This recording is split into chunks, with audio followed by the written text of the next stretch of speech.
Baik, Assalamualaikum, salam sejahtera. Anda sedang menonton Agenda Awani. Agenda Awani pada malam ini kita nak memberi tumpuan khususnya melihat kepada pembentangan Belanjawan 2025 yang akan dibentangkan oleh Perdana Menteri Datuk Seri Anwar Ibrahim pada 18 Oktober ataupun pada Jumaat ini. Belanjawan 2025 melihat kepada tema ekonomi madani, negara makmur dan rakyat sejahtera merupakan belanjawan negara yang dibentang untuk yang kali ketiganya di bawah pentadbiran Kerajaan Madani di bawah kepimpinan Datuk Seri Anwar Ibrahim, dan ini merupakan dokumen ekonomi ataupun yang terakhir sekali di bawah rancangan Malaysia ke-12 untuk tempoh 2021 hinggalah 2025 sebelum kita menganjak ataupun kita menginjak kepada RMK yang ke-13 bagi tempoh 5 tahun mendatang. Dan satu lagi perkara penting untuk kita melihat pada menjelang pembentangan Belanjawan 2025 ini, sebelum ini Datuk Seri Anwar Ibrahim ada menyebut tentang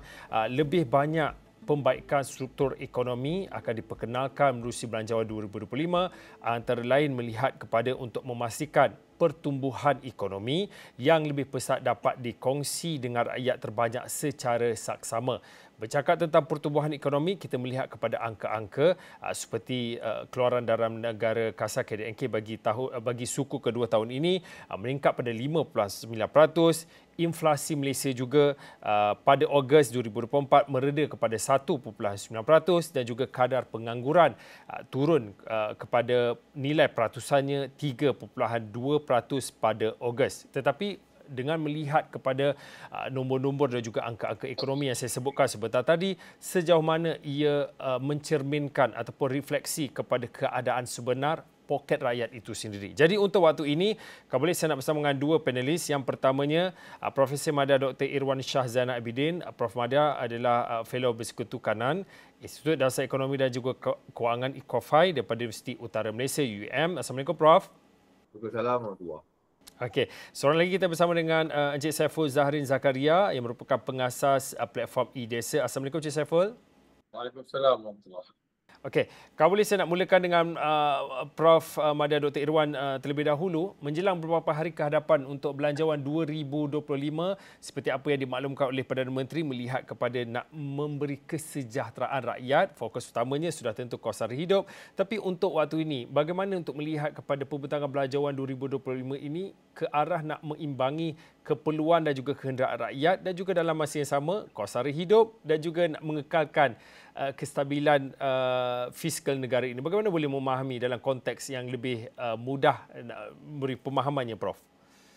Kalau kita lihat dalam konteks mensejahterakan rakyat itu, jadi saya fikir itulah sepatutnya menjadi fokus utama belanjawan kali ini, iaitu kita perlu memperkasa rakyat. Dan salah satu perkara penting dalam memperkasa rakyat ini adalah dari segi mengurangkan kos sara hidup ataupun lebih spesifiknya untuk meningkatkan kuasa beli rakyat.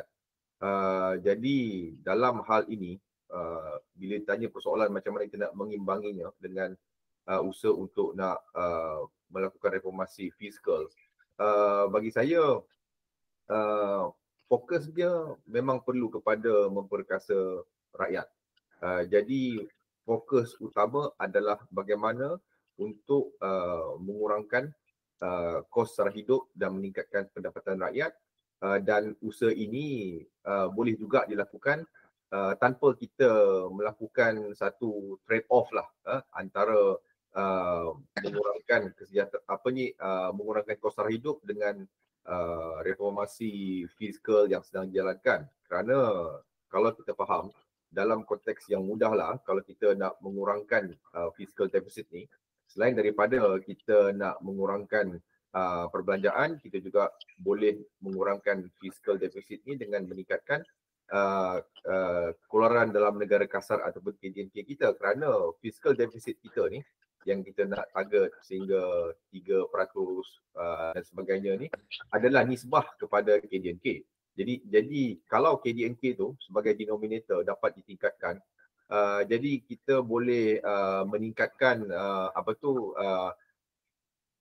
kesihatan fiskal dengan mengurangkan fiskal deficit tanpa perlu kita melakukan satu sacrifice untuk kita mengurangkan perbelanjaan untuk meningkatkan kuasa beli rakyat. Sebelum saya nak pergi ke Encik Saiful, Prof, kalau berdasarkan dapatan dan juga angka-angka ekonomi menunjukkan prestasi kedudukan ekonomi kita dalam keadaan yang cukup baik dan cukup memberangsangkan.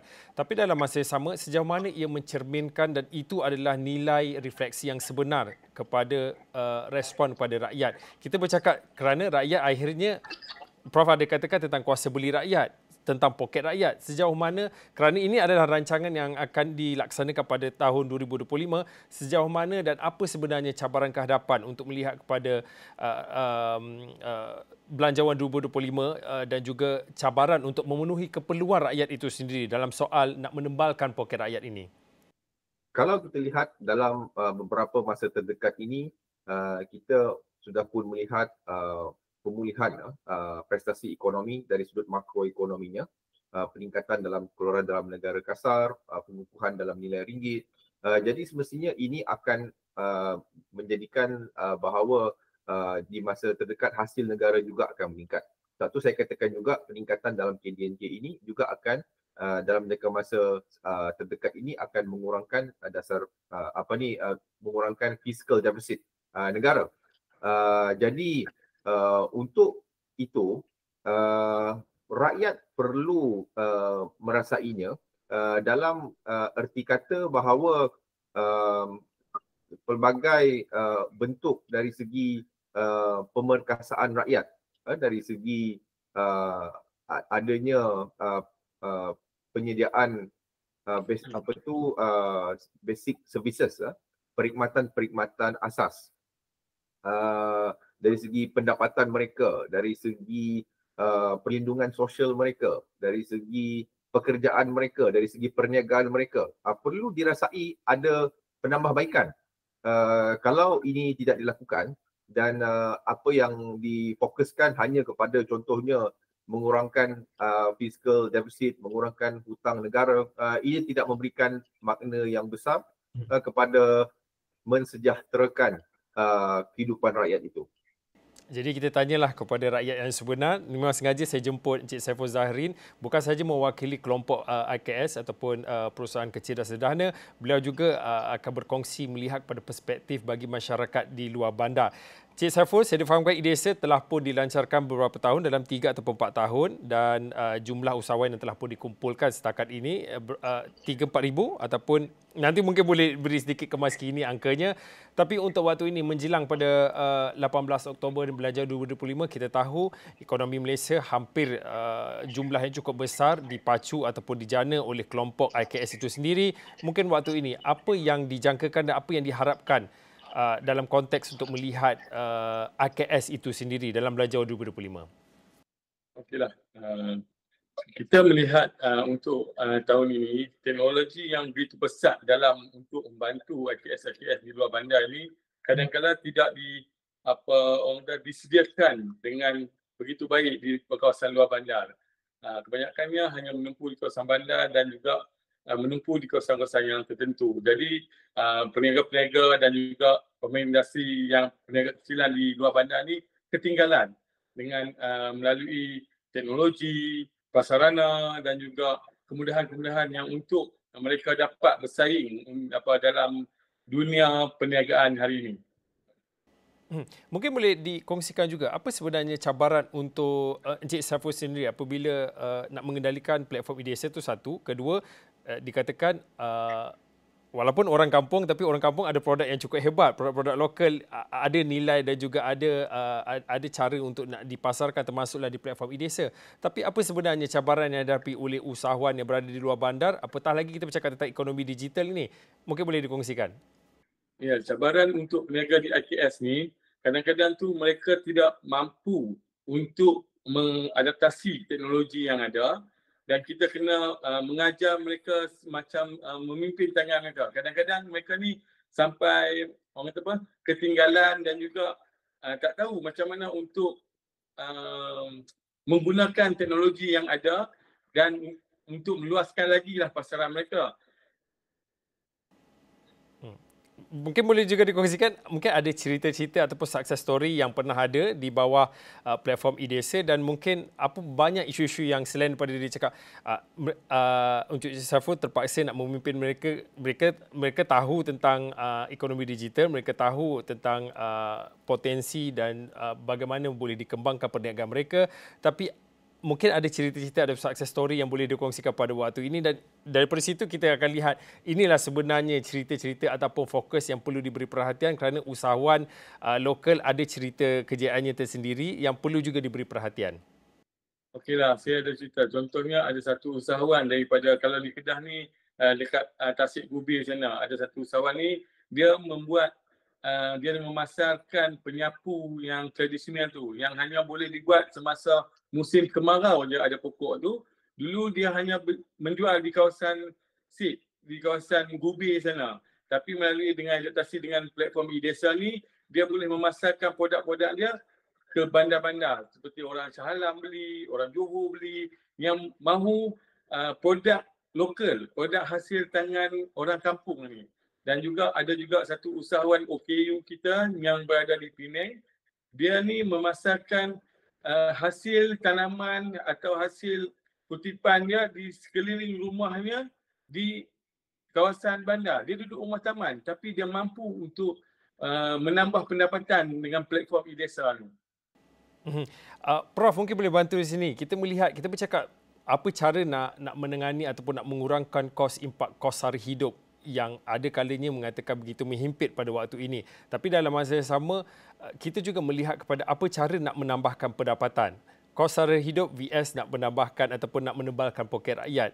Ada cara-cara yang dikongsikan oleh Encik Saiful, ada individu-individu dan juga usahawan mencari ikhtiar tertentu untuk nak menambahkan pendapatan. Mungkin pada waktu ini, di mana sebenarnya kita melihat kepada tumpuan yang perlu diberi perhatian? Nak mengurangkan kos sara hidup ataupun perlu untuk kita melihat kepada nak tambahkan pendapatan? Termasuklah kita bercakap tentang gaji, Prof. Kos sara hidup dan peningkatan dalam pendapatan tu sebenarnya dia bersekali. Untuk kita nak address kos sara hidup tu, pendapatan perlu ditingkatkan. Dan dalam konteks IKS, dan saya cuba nak kaitkan dengan apa yang disebut oleh Encik Saiful tadi.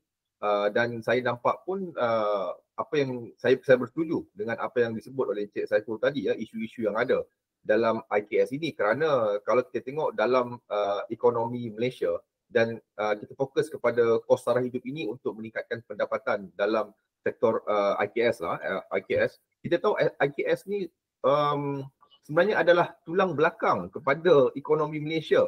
Hampir 97%, 97.4% perniagaan di Malaysia ni adalah daripada PKS, daripada small medium enterprises ataupun micro small medium enterprises, dan dia memberikan pekerjaan 48% keseluruhan pekerjaan dan menyumbang 38% daripada KDNK. Ini balik tadi meningkatkan KDNK seperti yang disebut oleh Encik Saiful tadi, akses kepada pasaran yang lebih luas, ekspor itu agak kurang. Kita tengok dari segi export earnings daripada SME itu hanyalah pada sekitar 17%. Dan masalah utama yang saya nampak di sini dari segi bagaimana nak melihat kepada meningkatkan akses kepada pasaran ekspor, dan juga contohnya meningkatkan dari segi keupayaan SME terutamanya dalam akses kepada teknologi dan sebagainya tu adalah dari segi akses kepada kewangan. Kalau kita tengok access to finance, akses kepada pembiayaan, walaupun kita tahu setiap tahun kerajaan memperuntukkan banyak grant, pinjaman kepada SME, tetapi masih kurang, sekitar 17%. Kita bayangkan sumbangan SME ini iaitu hampir 40% kepada KDNK negara, tetapi akses kepada pinjaman ataupun kewangan itu hanya pada sekitar 17%. Ini adalah satu data yang bagi saya agak membimbangkan, dan perlu ada peningkatan dalam akses kepada pembiayaan ini supaya kita dapat perkasakan pemain-pemain SME kita. Dan kita tahu juga sekarang ini dalam konteks ekspor global, Malaysia semakin berperanan yang lebih signifikan. Contohnya kita akan menjadi tuan rumah ASEAN pada tahun hadapan dan kita sudah pun ratify banyak multilateral agreement. Adakah pemain-pemain PKS menyedari keadaan ini?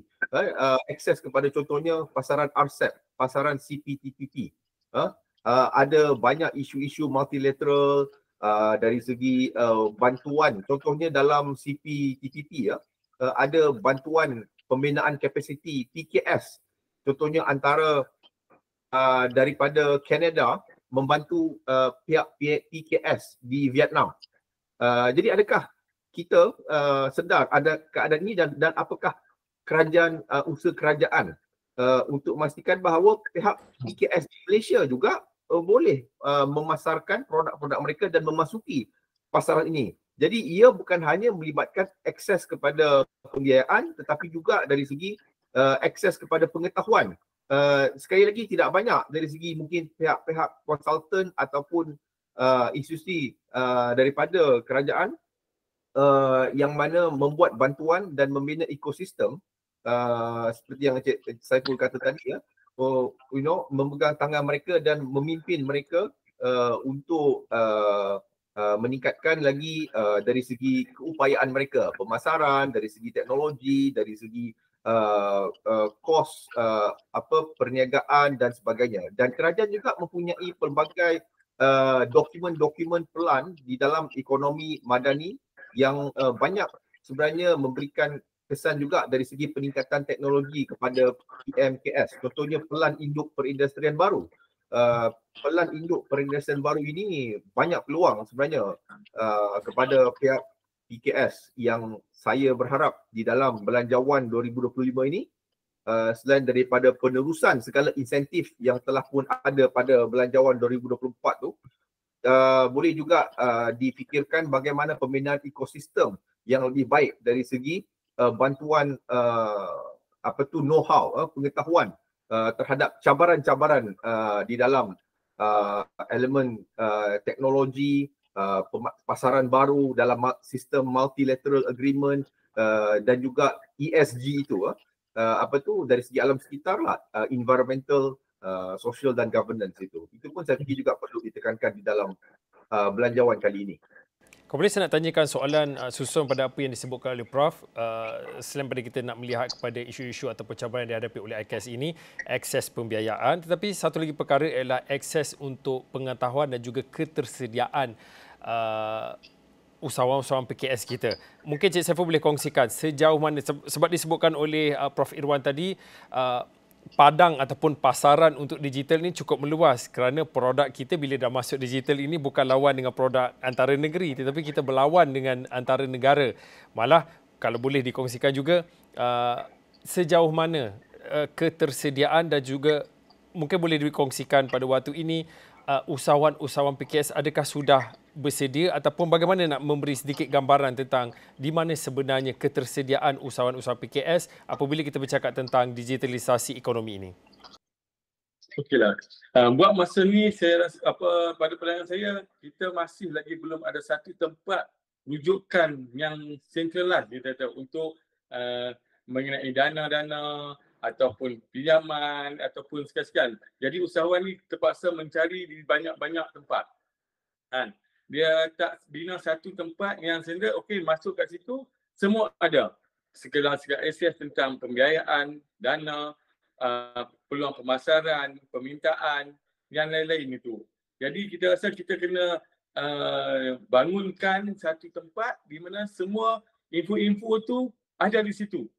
Dan kita ada rancang dalam platform kita untuk jadikan ianya sebagai satu tempat rujukan di mana semua IKS ni dapat info jikalau kita dapat pengumuman daripada government tentang inisiatif yang diberikan semua boleh rujuk di situ. Jadi semua akan dapat maklumat yang sama dan juga benda tu sampai dengan tepat. Berkaitan dengan bagaimana sejauh mana ketersediaan usahawan PKS kita bila kita nak bersaing dengan produk-produk dan juga usahawan di peringkat international ini? Sepanjang pengalaman saya dengan IDESA dan juga berjumpa dengan usahawan-usahawan ini, tak ramai yang bersedia lagi untuk ke pasaran luar.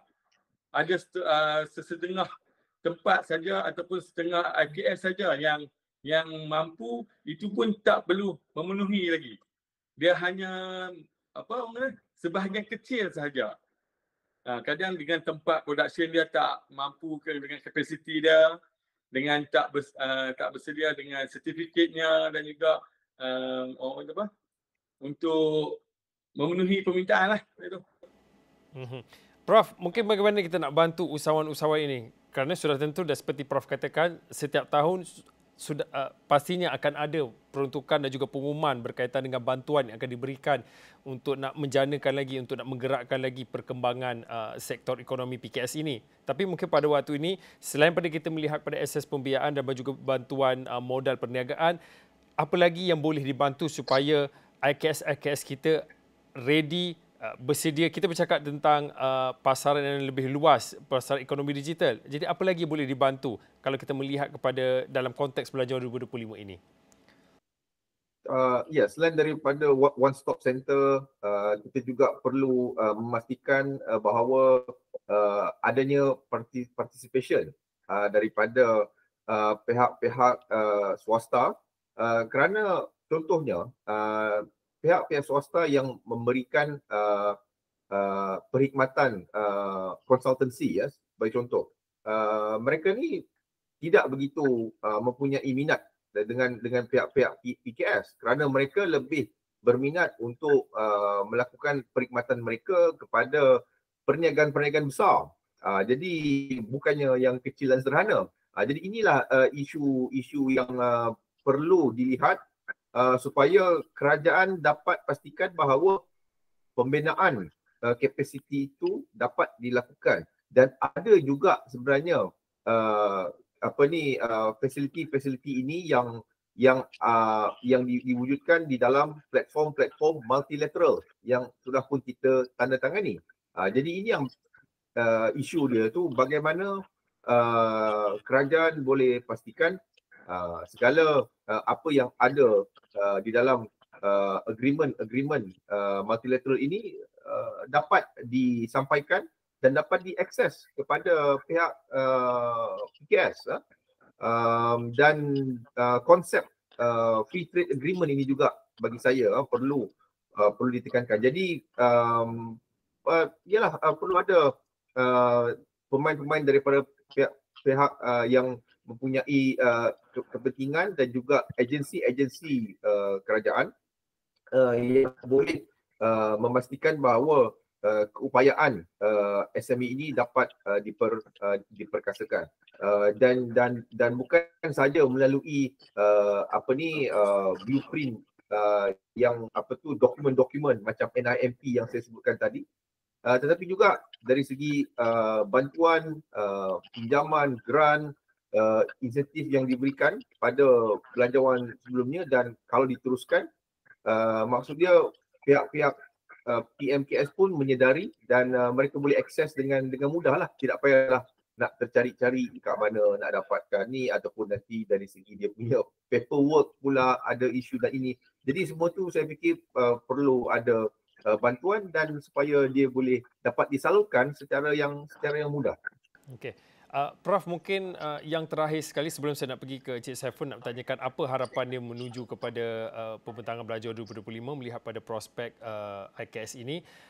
Prof, banyak yang bercakap tentang belanjawan 2025, mungkinkah akan ada lagi pengumuman untuk melihat kepada penyasaran subsidi? Kita dah melalui banyak subsidi bersasar dalam tahun ini telah pun diumumkan. Adakah itu jangkaan Prof untuk melihat itu yang pertama? Dan kedua, mungkin secara ringkasnya, sudah tentu masih lagi ada kelompok-kelompok ataupun kumpulan-kumpulan yang masih lagi memerlukan bantuan untuk kita sama-sama melihat kepada perkembangannya, termasuklah IKS itu sendiri. Pandangan dan juga jangkaan Prof untuk melihat pada belanjawan 2025. Secara ringkasnya, Prof. Ya, saya fikir kerajaan perlu come up with the apa yang dipanggil sebagai net disposable income itu, pendapatan boleh guna bersih kena jelas. Yang kedua, perbelanjaan yang dikatakan perbelanjaan yang wajar itu, perbelanjaan yang wajar, apa dia sebenarnya perbelanjaan yang sepatutnya. Dan selepas itu kita perlu, tidak boleh digunakan B40, M40, T20. Bila itu dah jelas, baru kita boleh mulakan teruskan penyesaran semula subsidi. Kalau tidak, dia akan memberi kesan kepada kuasa beli rakyat dan dia akan memberi kesan kepada pertumbuhan ekonomi dan penyesaran fiscal deficit juga. Kerana kita tahu komponen utama dalam pertumbuhan ekonomi negara kita ni adalah perbelanjaan sektor swasta melebihi 76.2%. Okey, yang terakhir sekali untuk Cik Saiful, apa yang diharapkan dalam konteks usahawan PKS menjelang Belanjawan 2025 ini? Okeylah, saya mengharapkan segala kerajaan perlu melihat dari segi bantuan-bantuan yang telah diberikan dan juga yang orang bagi insentif dulu kan. Bagilah kepada sasaran kami dengan metod yang tepat. Janganlah mengharapkan apa yang mahu diberi tapi tidak menjadi keperluan untuk IPF ni. Berilah kepada apa yang kami perlu. Apa yang perlukan oleh IKS supaya dapat bersaing dan juga dapat mengembangkan lagi perniagaan kami ini. Okey, baik. Terima kasih Saiful Zaharin Zakaria. Cik Saiful adalah pengasas platform e-Desa dan sebentar tadi kita bersama dengan Profesor Madar Dr. Irwan Shah Zainal Abidin, Fellow Bersekutu Kanan Institut Dasar Ekonomi dan Kewangan IKOFAI Universiti Utara Malaysia UUM, yang mana kedua-dua panelis pada malam ini berkongsi pandangan menjelang beberapa hari lagi pembentangan Belanjawan 2025 sama ada kita melihat kepada isu-isu dan juga cabaran-cabaran ekonomi. Kita juga bercakap tentang apa cara nak menebalkan poket rakyat dan juga kita bercakap tentang satu lagi kelompok yang cukup penting sebagai tulang belakang ekonomi negara, iaitu kelompok IKS. Saya kira itu saja untuk waktu ini. Agenda awal ni, saya Fauzizin, saya hormat.